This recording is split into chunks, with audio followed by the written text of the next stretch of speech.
nous allons rajouter à notre kimono les manches. Donc, les manches, jusqu'aujourd'hui, ils s'arrêtaient là.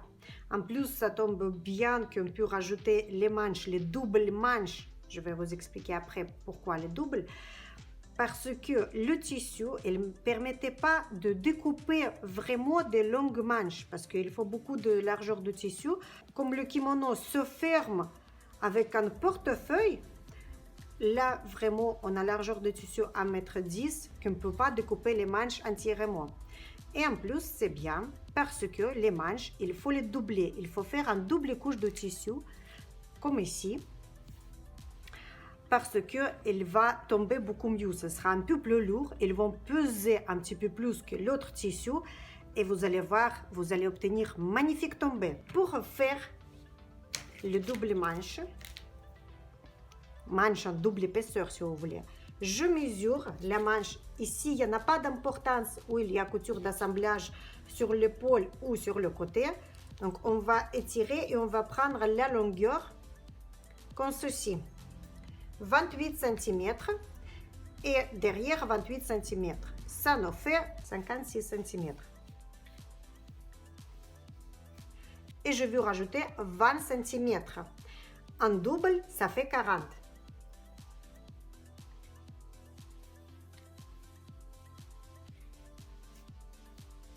Vous n'êtes pas obligé ici de respecter le droit fil. Vous pouvez découper dans cette direction ou dans cette direction.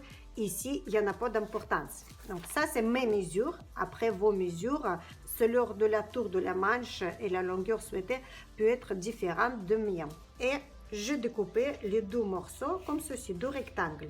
Ensuite, je vais plier ce rectangle et je vais repasser la pliure bien au milieu, comme ceci. J'ai oublié de vous dire qu'ici, quand j'ai découpé, j'ai rajouté encore 1 cm de chaque côté. Ça veut dire c'est 58, 42. Parce qu'il y a les surplus, toujours 1 cm de surplus de couture. Quand nous avons repassé la pliure du bas de notre petite manche, nous allons mettre les deux côtés endroit contre endroit, comme ceci, de cette pliure. Et nous allons coudre tout le long à distance d'1 cm. Ça sera la couture de côté. Nous allons mettre les deux bords ensemble. Ici, je compte pas ces petits fils. Donc, je mets le bord de tissu contre le bord de tissu sans les fils.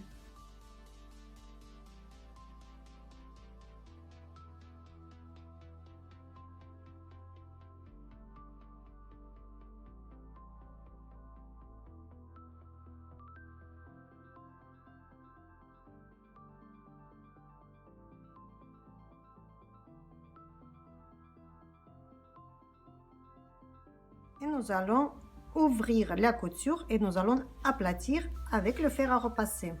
Qu'est-ce que c'est ouvrir la couture? Ça veut dire mettre du surplus de couture sur les deux côtés.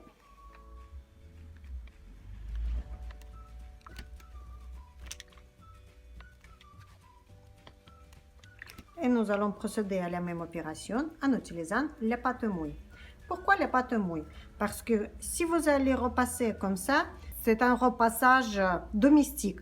Mais quand vous utilisez la pâte mouille, vous allez avoir la couture de suite. Elle sera parfaite et elle sera aplatie, pas pareil. Ici, c'est bien aplati. Ici, c'est à moitié, on peut dire. C'est pour cela que dans la couture, on utilise très souvent la pâte mouille. Presque toutes les coutures, on fait avec. Et regardez comment c'est joli maintenant, c'est très bien aplati. Ça, c'est un aspect professionnel. Je vais mettre sur un endroit et nous voyons que la manche commence à être bien visible, que c'est vraiment une manche et pas un bout de tissu. Et nous allons reconstituer la pliure d'en bas où il y avait notre couture tout à l'heure que nous avons réalisée. Ici, il y avait déjà la pliure, juste quand on a cousu, on a repassé, on l'a enlevé légèrement. Maintenant, nous voyons notre manche en bas, elle est vraiment jolie. Il n'y en a pas de couture visible, même à l'intérieur. La même chose faite avec la deuxième manche, et je passe à la surjeteuse pour surjeter le tour. Pour commencer à surfiler, je vous conseille de regarder la couture d'assemblage de côté. Il faut qu'il tombe bien contre cette couture elle-même, mais de l'autre bout. Et nous allons commencer à surfiler.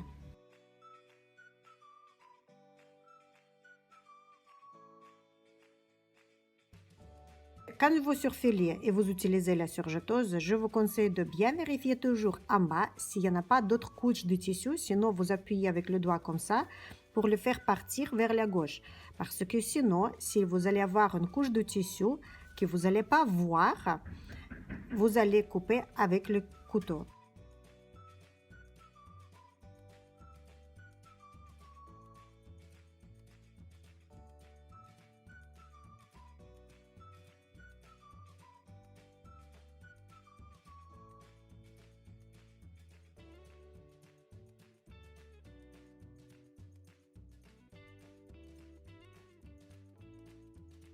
Pour finir le surfilage, vous sortez tout doucement du bord et découpez le fil à distance de 5-6 cm. Pareil, il faut faire aussi pour la deuxième manche. Pour assembler le kimono avec les manches, comme c'est les deux faces endroits, vous choisissez quelle vous convient le mieux. Plus important que la couture d'assemblage de la manchette soit bien en bas, sous le bras, et pas là-haut où il y a niveau d'épaule. Donc, l'endroit, je prends comme ceci, deux parties, et je retourne. Nous allons coudre sur ce côté-là. La couture d'assemblage de la manchette contre la couture d'assemblage de côté de notre kimono. Laissez ouverte la couture d'assemblage dans deux côtés et nous allons épingler.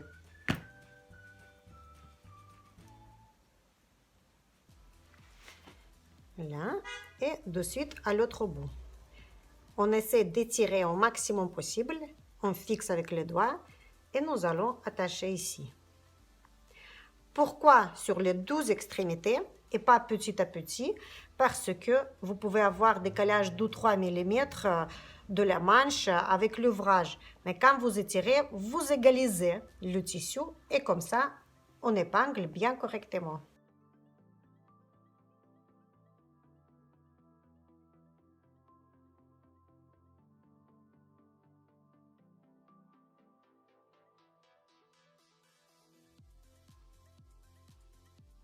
L'autre manche, il faudra faire pareil. Nous allons coudre en commençant sous le bras, à distance d'1 cm du bord. On ne va pas faire un point d'arrêt au début de la couture quand nous allons faire le tour et nous allons revenir. Nous n'avons pas fait point d'arrêt au début de la couture quand nous allons faire le tour et nous allons revenir à la même endroit.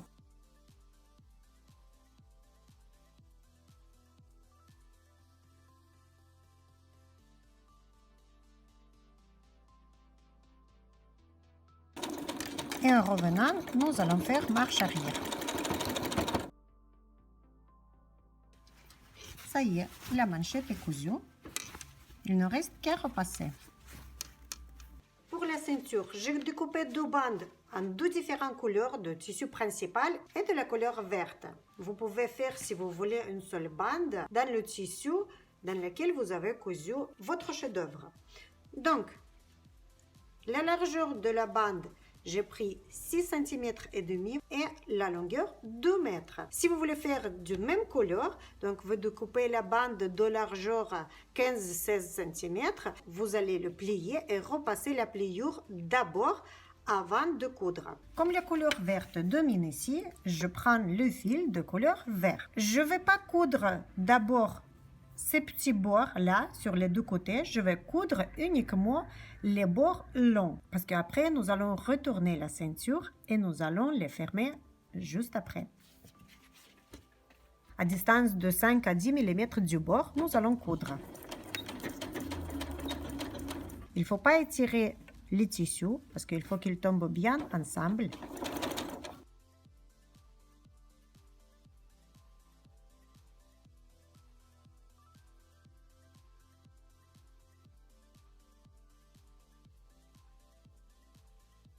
Et maintenant, nous allons passer sur l'autre côté.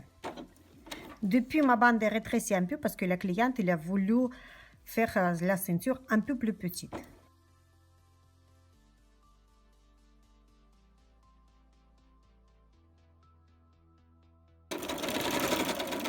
Et point d'arrêt à la fin de la couture. Maintenant, nous allons retourner la ceinture. Pour cela, nous allons piquer dans un angle l'épingle à nourrice et nous allons commencer à retourner la ceinture.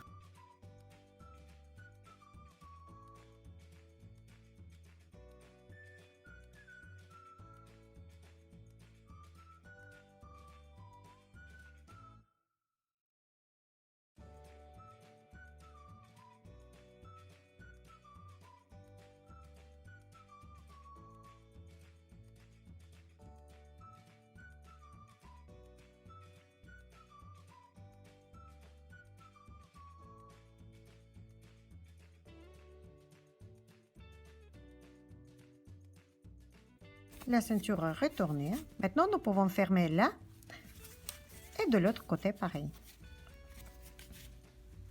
Pour cela, nous allons découper légèrement les angles, comme ceci.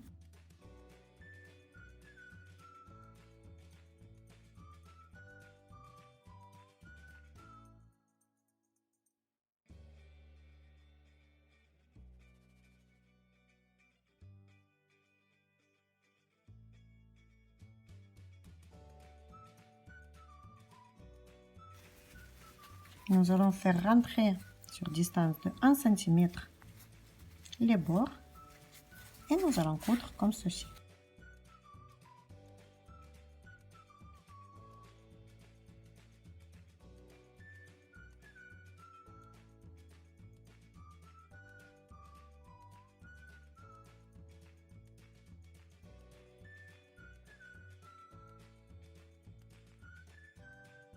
Nous allons découper les fils et sur l'autre côté, il faudra faire pareil. J'ai déjà repassé les manches, juste que je n'ai pas filmé. Je vous explique. Pour repasser les manches qu'on a cousues, les manchettes avec l'ouvrage, il faut que le surplus de couture à l'intérieur regarde vers les manches, donc vers le bas. Comme ça. Parce qu'il y a 2 couches de tissu là, dans le manche, pour une bonne tombée. Donc, tous les surplus vont regarder vers la manchette. Parce que la manchette, elle tombe bien.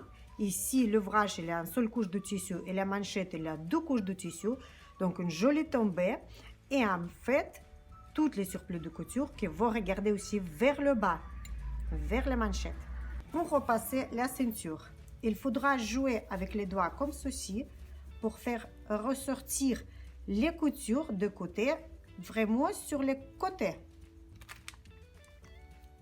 Et on ne va pas se presser. Nous allons repasser comme ceci. Ensuite, nous allons repasser en utilisant la pâte mouille pour bien fixer le tout. Dès que nous avons aplati avec le fer à repasser, maintenant, nous allons aplatir encore un peu plus en utilisant la pâte mouille.